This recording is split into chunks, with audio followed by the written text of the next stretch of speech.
UN summit shows how Donald Trump is doing more damage to world climate than we ever realized as the UN climate talks drew to a close in Bonn on Friday. Delegates will look back on these talks as the moment the U.S. tried to present Donald Trump's vision for environmental action and was met with outrage and derision. These 2 weeks have seen nearly 200 countries come together to support the Paris Agreement, in an unprecedented effort to coordinate against climate change. Now with Syria on board, the U.S. is left as the only country outside of this global endeavor. For its part, the American delegation tried to explain how clean coal could play a part in slowing climate change. The response was best summed up by the unlikely figure of Pope Francis, who dismissed the perverse attitudes of climate deniers and urged negotiators to accelerate efforts to curb carbon emissions. No one here has been slow to speak out against the U.S. federal government. Yet the summit has also shown clearly how the U.S. under Donald Trump can continue to damage the Paris Accord, and thereby the world, in ways we are only just beginning to understand. This year's conference, held in Germany but hosted by Fiji, was the first stage of a 2-year process at the end of which countries need to agree on the rulebook to implement the Paris Agreement. In June, Mr. Trump announced his intention to withdraw the U.S. from the accord, but this will not take effect before November 2020 at the earliest.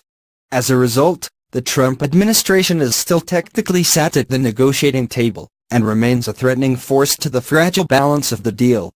They have decided that they are not going to be playing the game of the Paris Agreement, but they still want to be inside the room and decide the rules, Harjit Singh, ActionAid's global lead on climate change, told The Independent.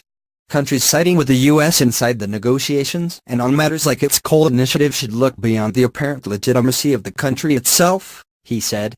If you are siding with the U.S. now, you are not just siding with a country, you are siding with Donald Trump. Do you want to side with a climate denier? Speaking at the conference, Emmanuel Macron said this week that the EU should pick up the bill where the U.S. drops its financial contributions to a key advisory body on climate change. But, according to Mr. Singh, there is a danger that other rich countries in the EU, as well as the likes of Australia and Canada, use the general outcry against America as a cover-up to avoid genuine progress on key issues such as ramping up ambition before the Paris deal comes into effect in 2020. The U.S. is becoming a punching bag. Everybody is focusing on what they are doing and nobody is noticing what other rich countries are doing, said Mr. Singh. Steve Herz, Senior Policy Advisor on Climate and Energy for the Sierra Club Environmental Organization, told The Independent that even if the U.S. had not deliberately taken the negotiations off track, he was concerned that if the Trump administration goes backwards, other countries could decide to follow suit and tone down their ambitions. Some countries just don't want to move forwards, and they could decide to say, look, the U.S. is not doing anything, why should we be doing something, he added. But time for robust action is pressing with early estimates from the Global Carbon Project showing global carbon emissions expected to rise 2% in 2017 after remaining relatively flat over the last 3 years.